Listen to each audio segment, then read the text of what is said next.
മഴത്തോട് മുമ്പിൽ പ്രൊമോ റിവ്യൂയിലേക്ക് എല്ലാവർക്കും സ്വാഗതം. അങ്ങനെ നമ്മൾ ഗംഗേട്ടനും ശിവേട്ടനോട് ഇങ്ങനെ സംസാരിക്കുന്നുണ്ട് കേട്ടോ. അപ്പം നമ്മൾ ഗംഗേട്ടനാണെങ്കിൽ ശിവേട്ടൻ്റെ അടുത്ത് പറയുന്നുണ്ട്, എന്തായാലും ബാലേന്ദ്രനാണെങ്കിൽ സ്റ്റാലിയെ അന്വേഷിച്ച് പോവുകയും ചെയ്തിട്ടുണ്ട്, ബാലേന്ദ്രൻ സ്റ്റാലിയെ കണ്ടുപിടിക്കുകയും ചെയ്യും. അപ്പം എന്തായാലും അലീനയുടെ കാര്യം നമ്മൾ ബാലേന്ദ്രൻ പറയുകയും ചെയ്യും. അപ്പം എന്തായാലും സ്റ്റാലി വൈജയന്തി അന്വേഷിച്ച് വരികയൊക്കെ ചെയ്യുമല്ലോ എന്നൊക്കെ പറയുന്നുണ്ട്. അതുകൊണ്ട് എത്രയും പെട്ടെന്ന് നമ്മൾ വൈജയന്തി കാര്യങ്ങളൊക്കെ പറഞ്ഞ് മനസ്സിലാക്കി വൈജയന്തി തിരിച്ച് അയച്ചില്ലെങ്കിൽ ഇത് ഭയങ്കര പ്രശ്നമാവും.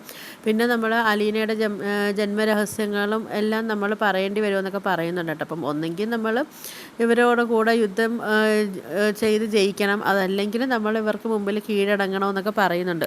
അങ്ങനെ നമ്മൾ ഗംഗേട്ടനും ശിവേട്ടനോടാണെങ്കിൽ നമ്മൾ വൈജയന്തി അടുത്ത് സംസാരിക്കാനൊക്കെ വരുന്നുണ്ട് കേട്ടോ. അപ്പോഴത്തേക്ക് വൈജയന്തി ആണെങ്കിൽ ഒരു തരത്തിലും അങ്ങോട്ട് ഒക്കാത്ത കണക്ക് വൈജയന്തി പറയുന്നുണ്ട്, എന്തായാലും ഞാൻ ആ വീട്ടിലോട്ട് പോകത്തില്ല, ഞാൻ അലീനയുള്ള ആ വീട്ടിൽ പോകത്തില്ലെന്ന് തന്നെ ഞാൻ ഉറപ്പിച്ച് നിൽക്കുക എന്നൊക്കെ പറയുന്നുണ്ട് കേട്ടോ. ഒന്നെങ്കിൽ അവൾ അല്ലെങ്കിൽ ഞാൻ, എന്തായാലും അവൾ ഉള്ള വീട്ടിൽ ഞാൻ ഇനി പോകത്തില്ല എന്ന് തന്നെ പറയുന്നുണ്ട് കേട്ടോ. ആ സമയത്ത് നമ്മൾ ഗംഗേട്ടൻ പറയുന്നുണ്ട്, നമ്മൾ അലീന അവിടുന്ന് പോയി കഴിഞ്ഞാൽ പിന്നെ നിൻ്റെ നാശമാണ്, നിൻ്റെ കുടുംബത്തിന് ആകെ താളം തെറ്റുമെന്നൊക്കെ പറയുന്നുണ്ട് കേട്ടോ. അതൊന്നും കുഴപ്പമില്ല, ഞാനതൊക്കെ സഹിച്ചോളാം, ഞാനതെന്തെങ്കിലുമൊക്കെ ചെയ്തോളാം എന്നൊക്കെ പറയുന്നുണ്ട്. അതുകൊണ്ടും നമ്മളെ വൈജയന്തി ഉറപ്പിച്ച് തന്നെ നിൽക്കുക, എന്ന് അലീന അവിടെ നിന്ന് ഇറങ്ങുന്നു അന്നല്ലാതെ ഞാൻ ഇനി അങ്ങോട്ട് പോകത്തില്ല എന്നും പറഞ്ഞിട്ട് വാശി പിടിച്ച് തന്നെ നമ്മളെ വൈജയന്തി നിൽക്കുന്നുണ്ട് കേട്ടോ. അങ്ങനെ പിന്നെ നമ്മളെ ഗംഗേട്ടനും ശിവേട്ടനോട് അവിടുന്ന് പോകുന്നുണ്ട് കേട്ടോ. അപ്പം നമ്മളെ ഗംഗേട്ടനാണെങ്കിൽ ശിവേട്ടന് പറയുന്നുണ്ട്, ഇവിടെ വർത്താനം കേട്ടിട്ടാണെങ്കിൽ എനിക്ക് എന്താ ചെയ്യണമെന്ന് അറിയുമ്പോൾ എനിക്ക് ഭ്രാന്ത് പിടിക്കുന്നു, എല്ലാം കൂടെ അങ്ങോട്ട് വെട്ടിത്തുറന്ന് പറഞ്ഞാലോ എന്ന് ഞാൻ ആലോചിക്കുക എന്നൊക്കെ നമ്മൾ ഗംഗേട്ടൻ ഇങ്ങനെ പറയുന്നുണ്ട് കേട്ടോ. അപ്പോൾ ഇതും കാണിച്ചിട്ടാണ് പ്രൊമോ റിവ്യൂ അവസാനിച്ച. വീഡിയോസൊക്കെ ഇഷ്ടപ്പെട്ടാൽ ഒന്ന് ലൈക്ക് ചെയ്ത് ഷെയർ ചെയ്ത് സബ്സ്ക്രൈബ് ചെയ്ത് കൊള്ള ബെല്ലൈക്കൻ എനേബിൾ ചെയ്തൊന്ന് സപ്പോർട്ട് ചെയ്യണേ.